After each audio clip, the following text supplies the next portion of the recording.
Přátelé, vítejte u dalšího dílu našeho seriálu Můj život s 56 V. Vidíte, že jsme se krásně dneska rozlišili na červeného a černého. Opět dnes budeme pracovat se stroji Vary, se stroji Ego a taky se stroji Vary Powered by Ego a budeme pokračovat v trávě. Minule jsme sekali, sbírali, mulčovali, taky jsme měli velký mulčovač, ale dneska tu máme, Honzo, trošku vyšší problém. No, on ten problém není v tom, že to je vyšší, ale v tom, že my tu trávu nepotřebujeme jenom nějakým způsobem zlikvidovat. My ji potřebujeme využít, protože se z toho musí usušit seno na krmení ovcí.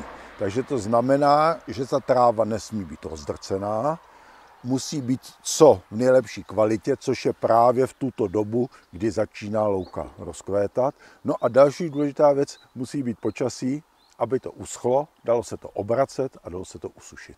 Tak byť dneska máme zataženo, doufejme, že počasí nám vydrží. Honzo, jak budeme tedy s takovou vysokou trávou, kterou chceme zachovat na další využití, postupovat? Tak k sečení můžeme použít klasický nástroj kosu, no ale na této ploše teda, byť kosou umím, tak bych to sekat nechtěl. Takže další možností je sekačka. A sekačka to může být buď lištová, anebo sekačka bubnová. Ty bubnové sekačky v současné době převažují. Je to z toho důvodu, že posečou i trávu polehlou, v nerovném terénu velice dobře pracují, neucpávají se a ten samotný pokos, to strniště je velice pěkné, kvalitní, takže je to i dobře posečené. A hlavně ta práce s tím jednoduchá, stroj nevibruje, takže se s tím opravdu dobře pracuje. A dobře říkáš, že je to všechno jednoduché, půjde to krásně, nicméně já si říkám zase, stejně jako minule u velkého mulčovače, bubnová sekačka, zní to tak velce a profesionálně. Je to stroj, který můžeme svěřit i, byť nechci podceňovat její schopnosti, ale i běžné hospodářce lídě. Určitě právě z toho důvodu, že to vedení toho stroje a ta samotná práce je lehká a nejsou tam ty nepříjemné otřesy jako u lištových sekaček. Takže určitě s tím může pracovat. Samozřejmě ty benzínové motory, tam je trošičku problém vždy s tím startováním. Tam jako to chce určitou sílu, aby ten stroj se nahodil.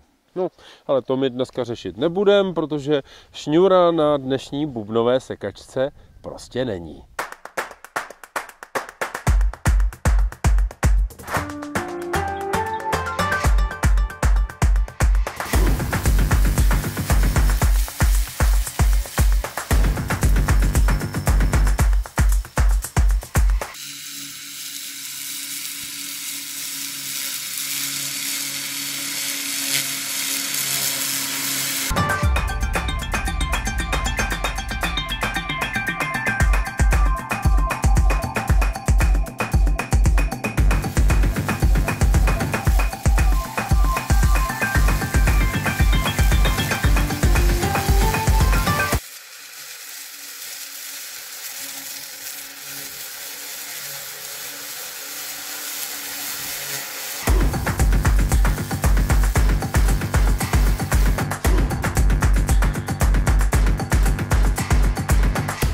Tak, máme dosečeno, respektive Lída má dosečeno. Lído, jak to šlo?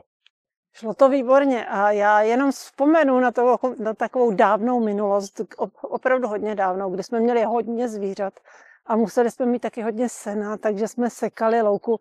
Zpočátku to bylo tak, že to sekal můj otec kosou. Posléze jsme si pořídili lištovou sekačku a tam už to bylo snazší samozřejmě, ale byli jsme potřeba k tomu vždycky dvě. Sestra mi odhrabovala, kdežto tady v tomto případě je to úplně snadné. Já jsem si pěkně jela, ta sekačka prostě pracuje za mě. Honzo, dokážeš nějak zhodnotit rozdíl mezi klasickou motorovou bubnovou sekačkou a touhletou bateriovou?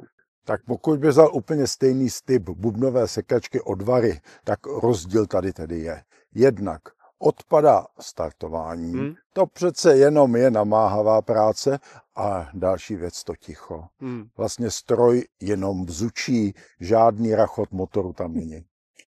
A zase si dovolím, byť trošičku střílím do vlastních zad, říct, pokud budete u bateriového stroje očekávat naprosté ticho, tak budete nakonec trošku zklamáni, protože stroj samozřejmě pracuje, točí se tam právě onen buben se sekacími noži, to znamená zvuk tady samozřejmě je.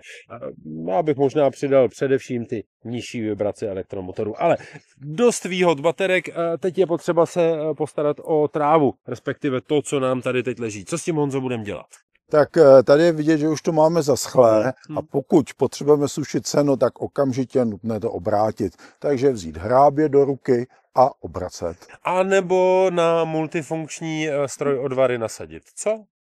Tak potom na to je možné nasadit paprskový obraceč, který samozřejmě to zvládá podstatně rychleji a dovolím si říct, i ta kvalita toho odhozu je lepší, než když to hrabeme hráběmi. Takže prostě záleží na vás, buď romantika a staré časy, nebo trocha techniky, opět v bateriovém podání.